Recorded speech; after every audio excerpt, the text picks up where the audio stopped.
இறை வார்த்தை மத்தேயு நற்செய்தி அதிகாரம் 1 இறைவசனங்கள் 18 முதல் 24 முடிய. இயேசு கிறிஸ்துவின் பிறப்பையொட்டிய நிகழ்ச்சிகள்.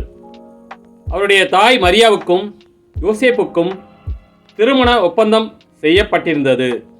அவர்கள் கூடி வாழும் முன் மரியா கருவுற்றிருந்தது தெரிய வந்தது. மரியா தூய ஆவியால் கருவுற்றிருந்தார். மரியாவின் கணவர் யோசேப்பு நேர்மையாளர். அவர் மரியாவை இகழ்ச்சிக்கு உள்ளாக்க விரும்பாமல் மறைவாக விலக்கிவிட திட்டமிட்டார். அவர் இவ்வாறு சிந்தித்துக் கொண்டிருக்கும் போது ஆண்டவரின் தூதர் அவருக்கு கனவில் தோன்றி, யோசேப்பே,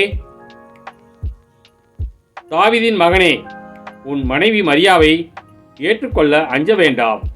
ஏனெனில் அவர் கருவுற்றிருப்பது தூய ஆவியால் தான். மரியா ஒரு மகனை பெற்றெடுப்பார். அவருக்கு இயேசு என பெயரிடுவீர்.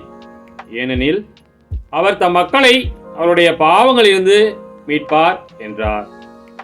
இதோ, கன்னி கருவுற்று ஓர் ஆண்மகவை பெற்றெடுப்பார்.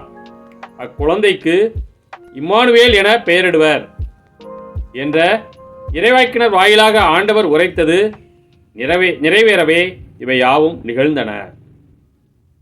இம்மானுவேல் என்றால் கடவுள் நம்முடன் இருக்கிறார் என்று பொருள்.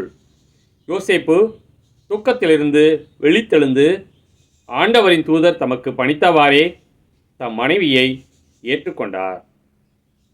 கிறிஸ்துவின் நற்செய்தி.